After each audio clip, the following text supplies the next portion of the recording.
Ja, živijo. Jaz bom sicer imel... Kateri bo itak žena. Jaz bom sicer imel malo drugačen, ampak je bilo pa tole v bistvu zelo dobrodošel uvod. Jaz se bom osredotočil na ta vzklik, problem je treba reševati pri izvoru, ker se mi zdi, da se pojavlja tako na levi oziroma probegunski, če dosti strinjam s to tvojo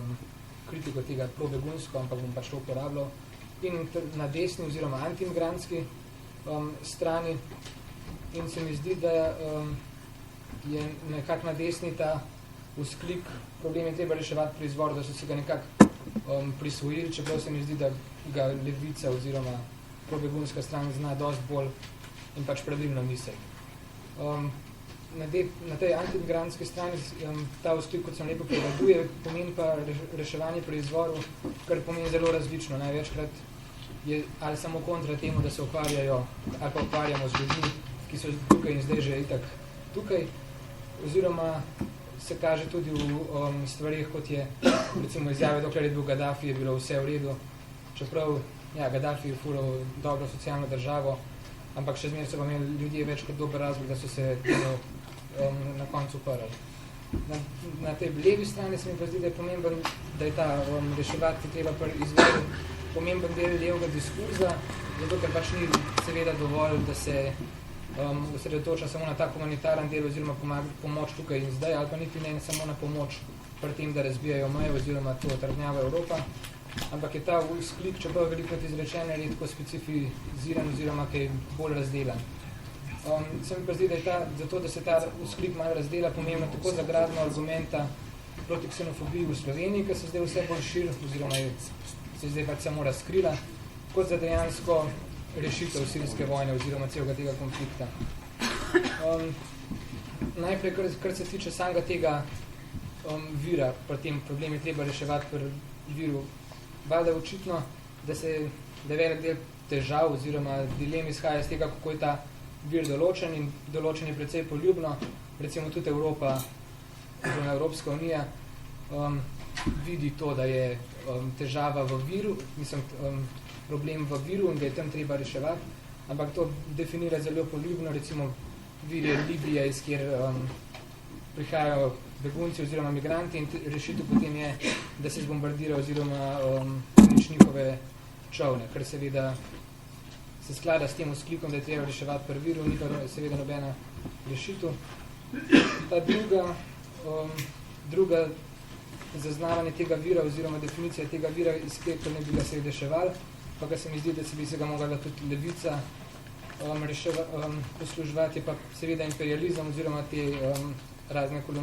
kolonialistične zapuščine. Na tem mestu bi sicer malo ločil, ampak samo tako za čisto heuristično, samo za pomoč, kaj bi na dva različna pristopa glede artikulacije te leve pozicije do tega, kako se opredeliti oziroma kaj artikulirati pod tem, da je treba reševati težavo pri izvoru. Ena je ta čist direktna, to, kar bo recimo, če se bo protirasistična fronta oziroma to, kar se že dogaja, malo bolj sistematizirala in malo bolj dolgoročno začela delovati in se oblikovala v nekaj stalenga. En je čist ta pristop, kako pa v tem pristopati v javnem prostoru ali pa pristopati čist do na temu nivoju politične propagande oziroma prepričevanja. Drug nivo je pa ta bolj teoretski oziroma vsaj bolj poglobljen debata, za kar ponavadi ni prostora v javni debati, ampak bolj v javnih kot v javnih medijih, ampak bolj na takih dogodkih, kakor je danes, ker se lahko pač pogleda specifike posameznih držav in zgodovino in v bistvu to, kar se že ti naredi. In zdaj mogoče, če se osredotočimo samo na Sirijo, malo se mogoče prekriva s tem, kar je že predhodnik povedal, ampak bi samo glede tega, da če se strinjamo, da moramo se osredotočiti na to, da je problem imperializem oziroma pač vsa zapuščina teh kolonialnih nadvlad, kar je valjda zelo široka definicija. Je Sirija pač drugačna od zadnjih dveh primerov, kjer se je ZDA direktno umešala in kjer lahko rečemo, da je ZDA odigrala imperialistično vlogo, to je Irak pa Afganistan, kjer je bil tak zelo očiten zunanji napad oziroma posredovanje, medtem ko zdaj v Siriji poteka državljanska vojna, ki sicer je bila sprožena tudi s pomočjo ZDA, ni bil pa tak direkten in odkrit zunanji poseg. Pa za Sirijo se mi zdi tudi pomembno reči, da ni več tega lokalnega prebivalstva, ko se ti tudi omenil, ko je bil na začetku te revolucije, ko je dejansko bil ta izobražen mlajši sloj, ko je dejansko pač bil nosilc te revolucije. Danes tega ni več, danes je ISIS, ki seveda samo simptom tega imperializma in vsega, kar smo prej govorili, ampak to ne pomeni, da moramo to odobravati, pač ne gre ga podpreti, ni to nobeno osvobodilno gibanje ali pa podobnega, ga pa je treba razumeti seveda. Druga stvar je pa drugo to gibanje, ki pa še je v Siriji, močno so pa Kurdi, ki so pa sicer zelo uspešni, ampak precej omejeni in tudi njihove ambicije niso to, da bi se razširili na celo Sirijo, niti Bližnji vzhod ali kaj podobnega. Tako da, če se zdaj osredotočimo recimo na Asada, če se Asada odstrani, to, kar zdaj očitno se bo, če bo Rusija še naprej toliko pospešeno bombardirala, kot do zdaj,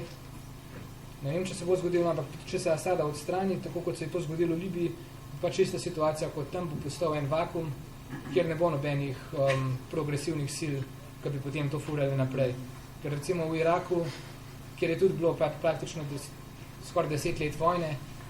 je tudi danes so ljudje, ki tam protestirajo in imajo še zmeraj te zahteve. Ne vem, če ste videli, mislim, da prejšnji vikend je bilo v Bagdadu več 10,000 protestnikov, spet pod tem istim geslom svoboda, kruh in socialna pravičnost, to, kar je bilo tudi geslo arabske pomladi. In predvsem tem, kar se govori tudi o ISIS-u oziroma islamski državi, je treba imeti še zmeraj v mislih, da in tudi ob tem naivnem navdušenju, no, kaj se zdaj v tem zadnjem tednu na levici ali pa saj na delu, ki se samo razumeva kot levica, pojavil na to ruskim napadom oziroma posredovanjem, je še zmeraj ne smemo pozabiti, da je Asad dosti hujši, kot ISIS, čeprav nima takega PR aparata. Mislim, še zmeraj dosti hujši, no, je to diskutabilno, ampak še zmeraj je 80% civilnih žrtev od njega isto bombardira civiliste in to ni nobene take strašne razlike.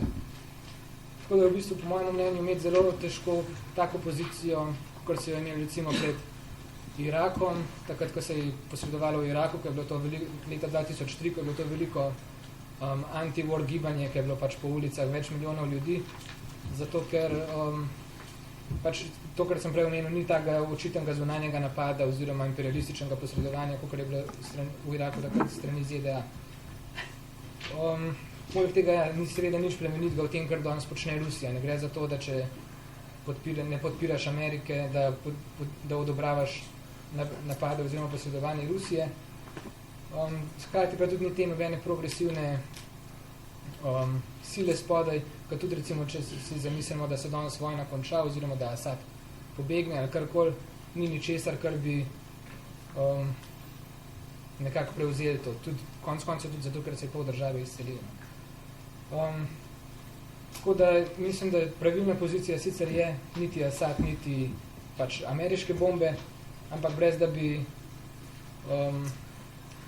odrekel to klasično, brez da bi na ta klasičen način odrekel